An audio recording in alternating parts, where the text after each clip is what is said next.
자, 오늘 사사기 이제 세 번째 시간입니다. 세 번째 시간은 이게 분량이 너무 많은데 압축을 뭐 할 수밖에 없습니다. 이 사사들을 다 다룰 수가 없어서 특히 이제 오늘은 이제 사사들이 어떤 일을 했는지 이제 여기에 포커스를 맞추는데 페이지로는 33페이지에서 거의 44페이지까지입니다. 이걸 한 사람 한 사람을 다 보면은 한 사람의 인생 자체가 주는 교훈이 이제 크기도 하거니와 또 시간을 많이 여기서 허비하면은 또 다른 걸 나갈 수 없어서 좀 빠르게 좀 가도록 하겠습니다. 이스라엘 사사를 보겠습니다.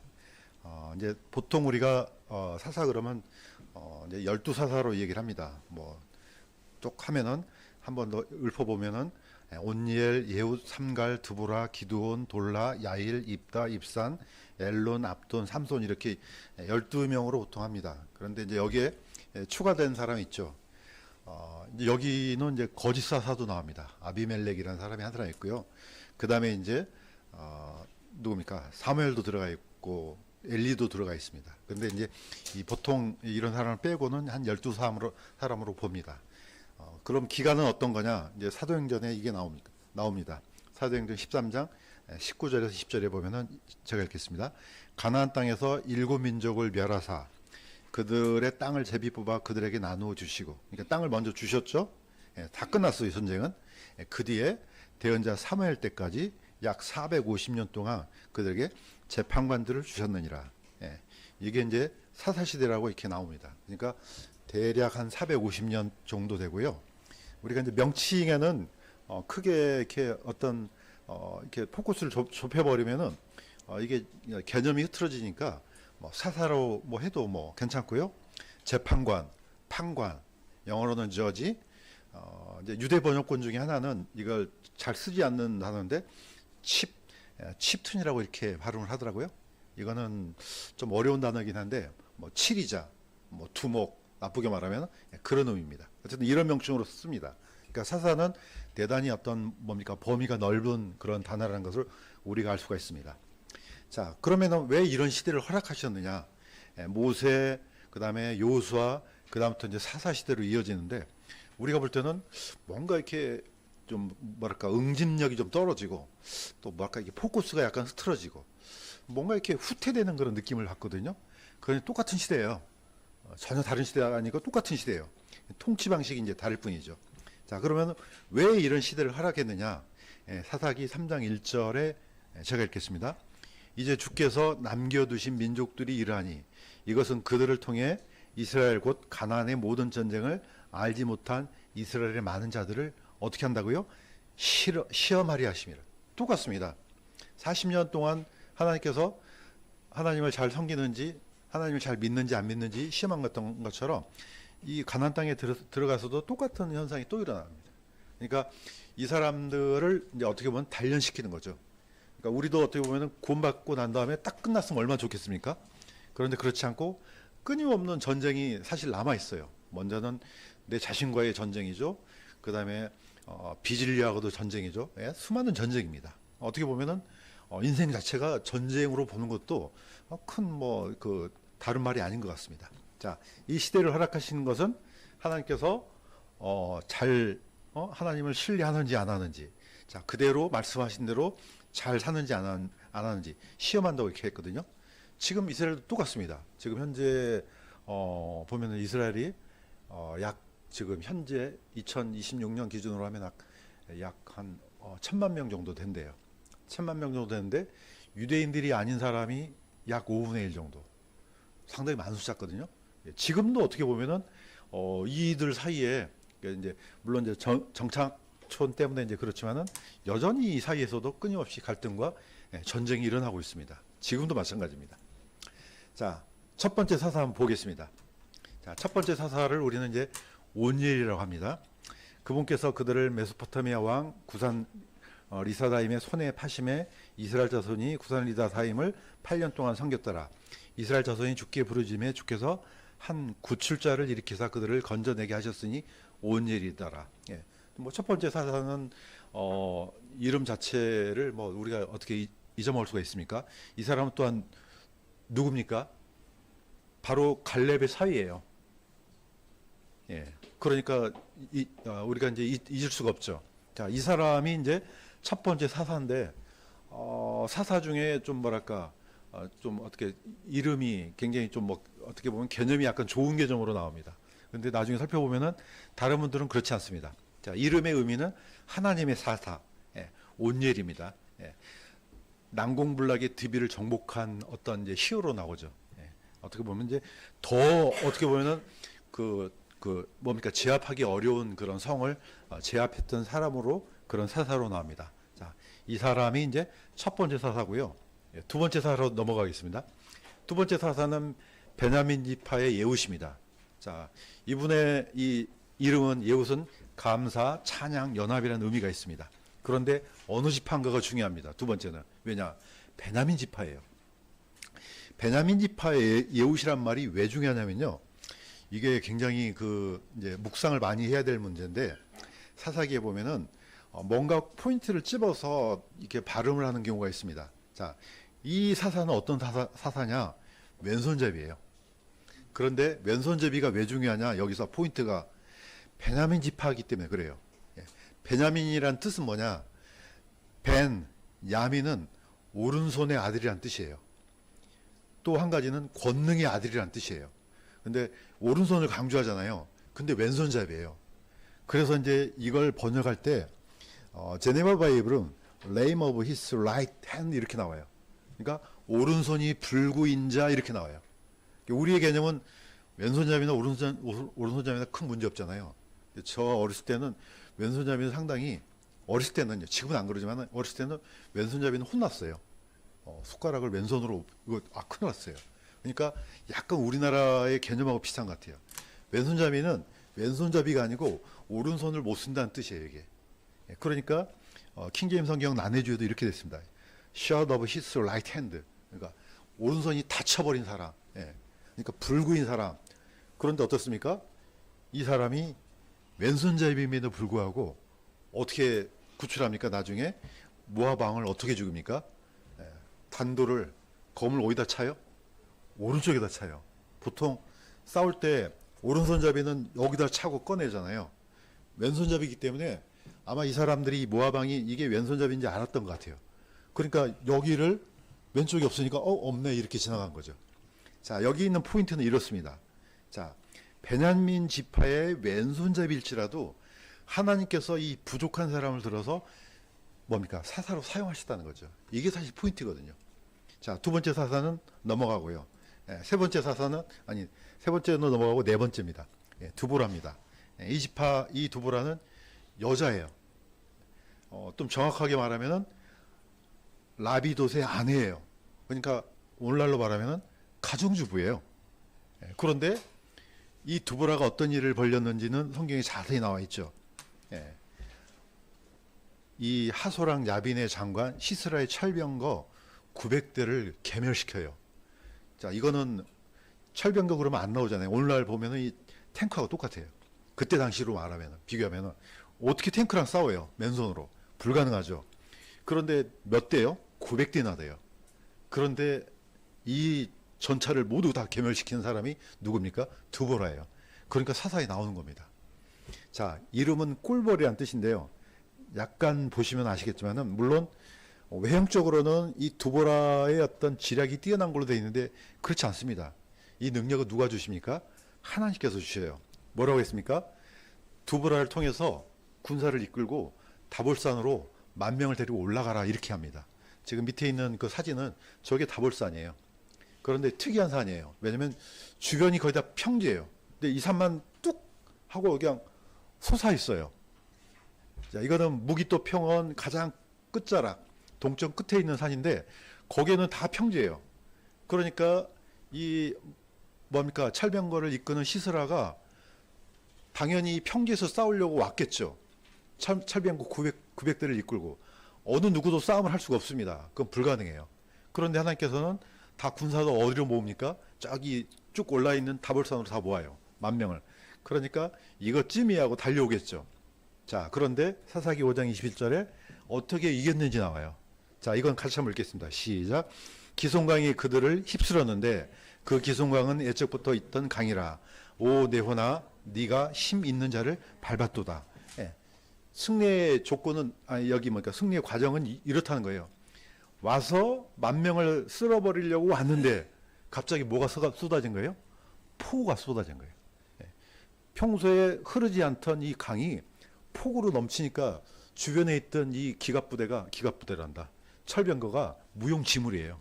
자, 탱크가 만약에 지상에서 달리지 못하고 진창에 빠졌다 그러면요, 그것 자체가 완전히 갇혀버린 거예요. 그러면은 그냥 맨몸으로 싸우는 사람보다 더 힘들어요. 이 현상이 일어났다는 거죠. 그래서 이 장면을 보면은 먼 훗날 무기또 평원에서도 이런 일이 일어나겠구나.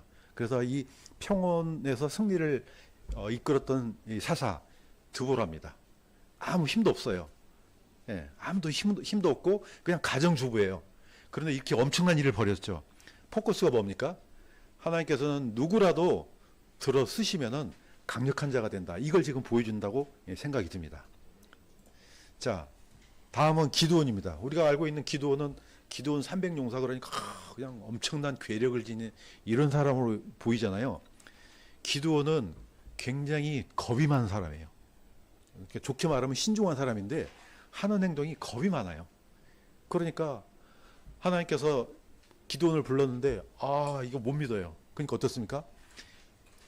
하나님을 시험하죠. 양털이 있는데 하나님께서 양털에만 이슬이 내려서 적게 하고 나머지는 젖지 않게 해달라고. 그러니까 하나님께서 오케이.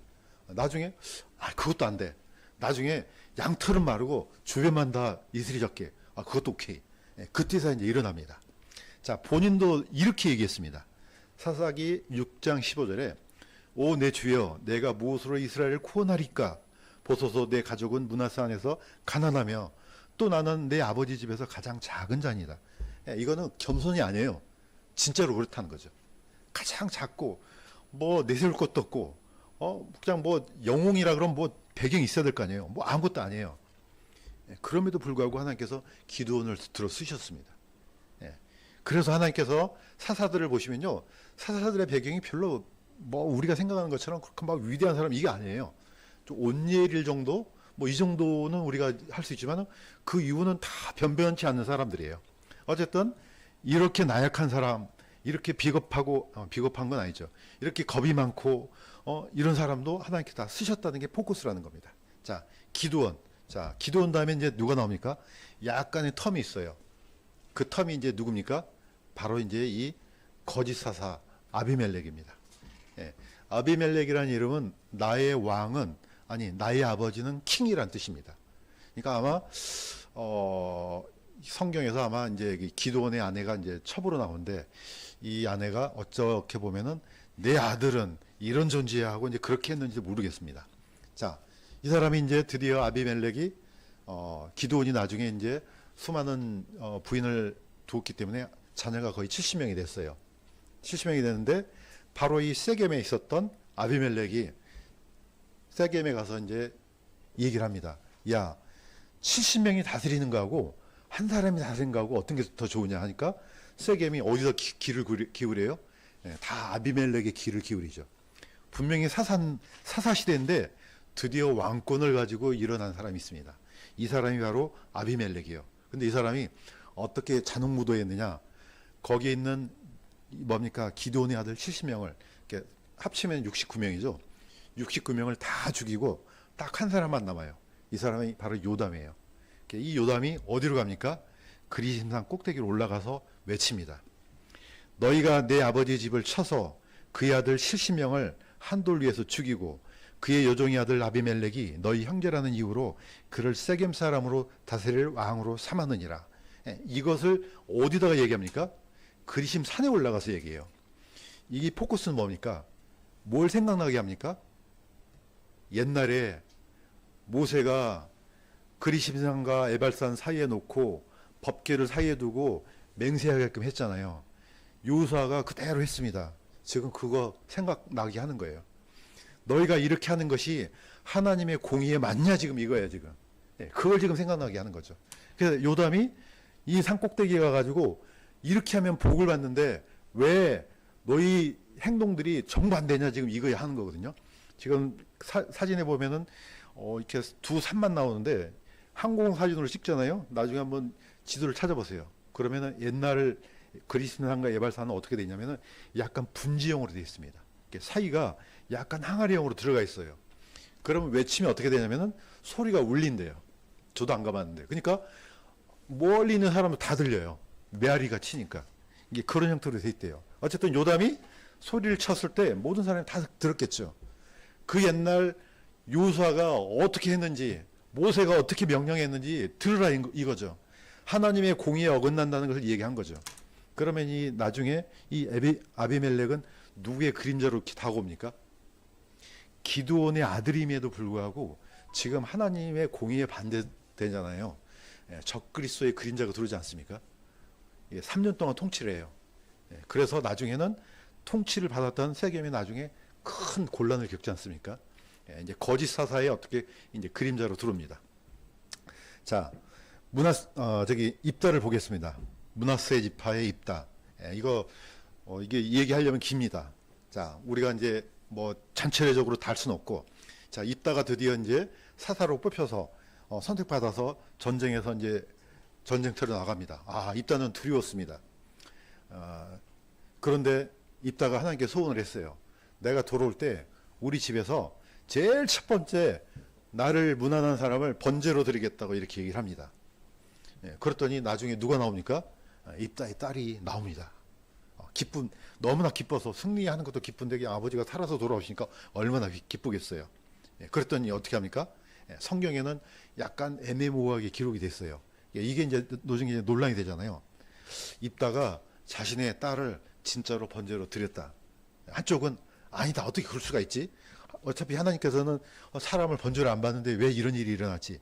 어쨌든 어떻게 보면 포커스는 이게 아니에요. 포커스는 딴 데 있어요. 자, 신명기에 보면 이렇게 돼 있습니다.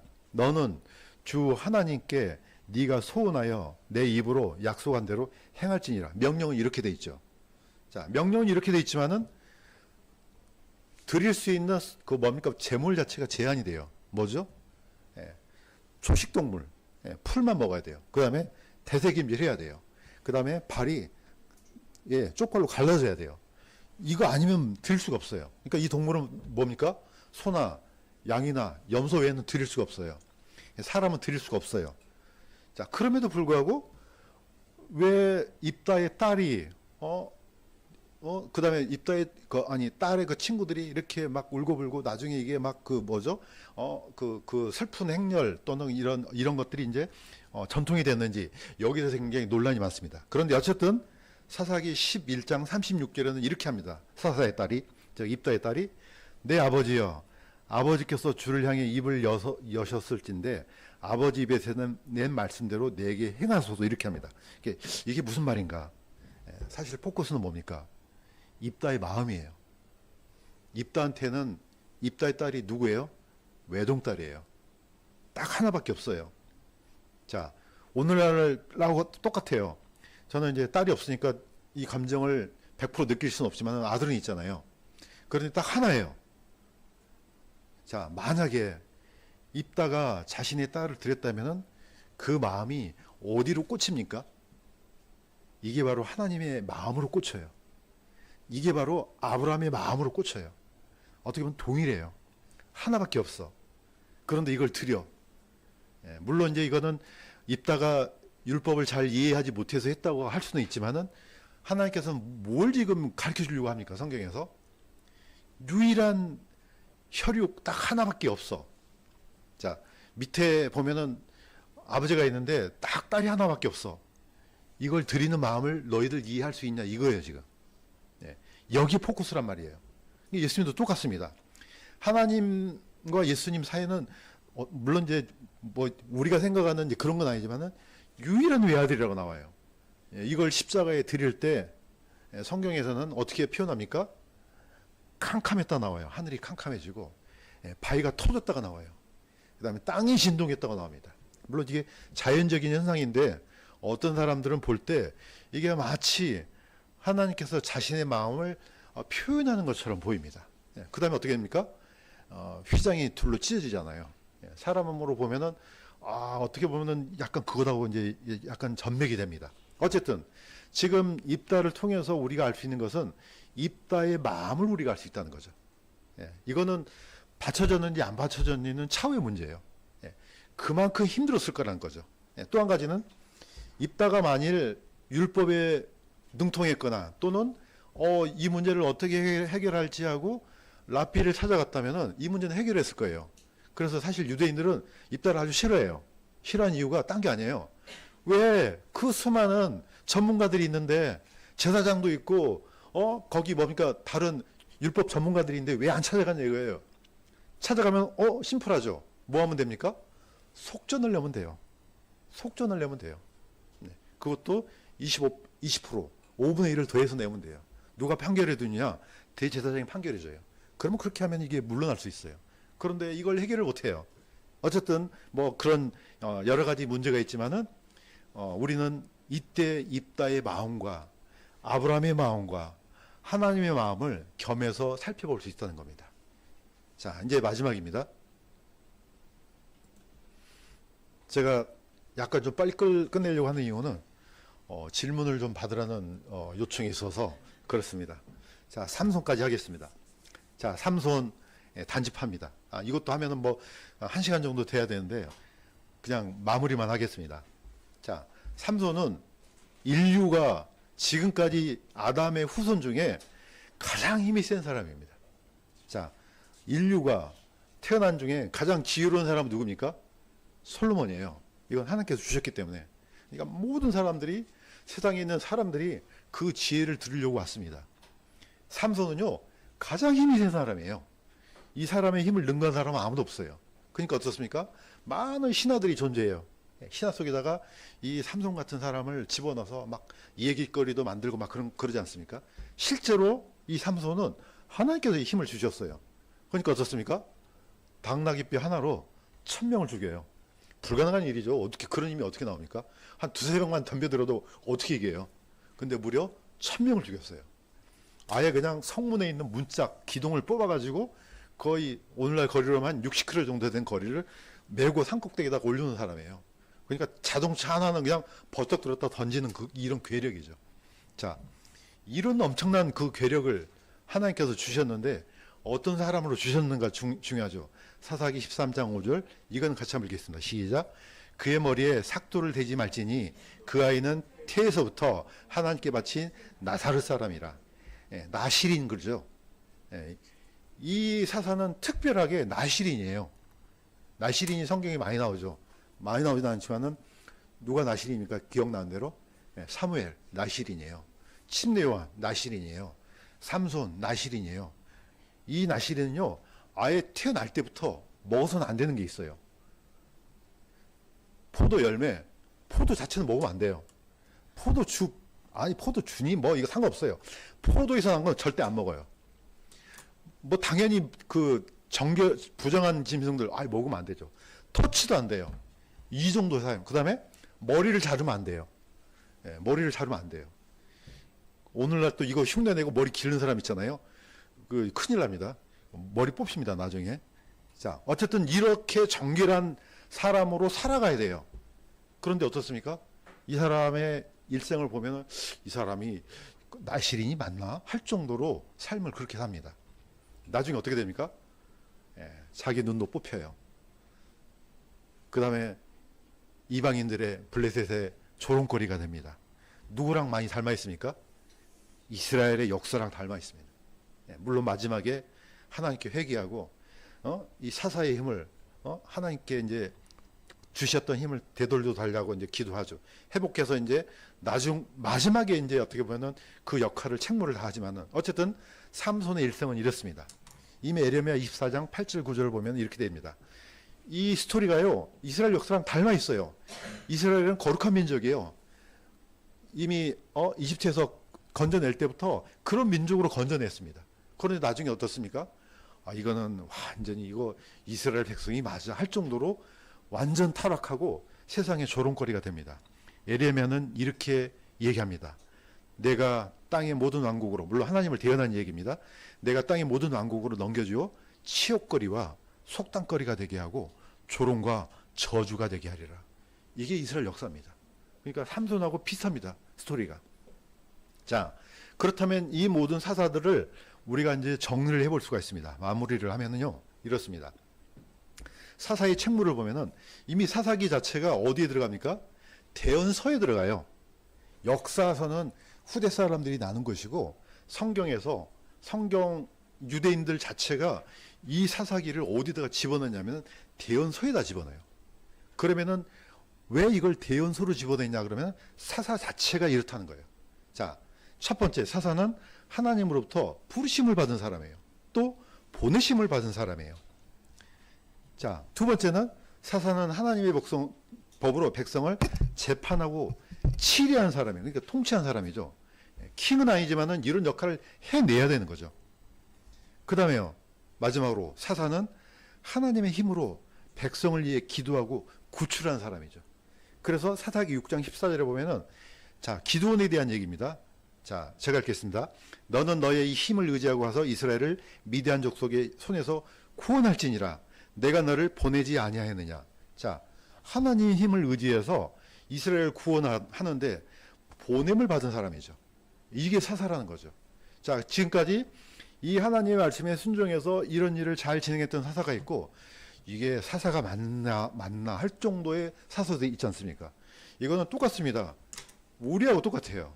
우리도 어떻게 보면은 하나님으로서 부름을 받는 사람이에요. 예, 하나님의 자녀로. 그러면은 이제 이게 이런 스토리가 우리의 교훈으로 다가와야 된다는 거죠. 우리도 똑같다. 우리도 어떻게 보면 부르심을 받고 보내심을 받았다. 사도만 보내심을 받은 게 아니다. 그분은 공식적이지만은 우리도 이 어떤 이 책무를 공유하고 있다. 다 똑같은 겁니다. 자, 그래서 우리가 이제 사사기를 볼 때 이 사람들에 대한 어떤 관점을 하나님께서 주신 이 책무를 제대로 잘 감당했느냐 안 했느냐 이 포커스를 가지고 우리도 이렇게 교훈을 얻어야 할 줄로 믿습니다. 자,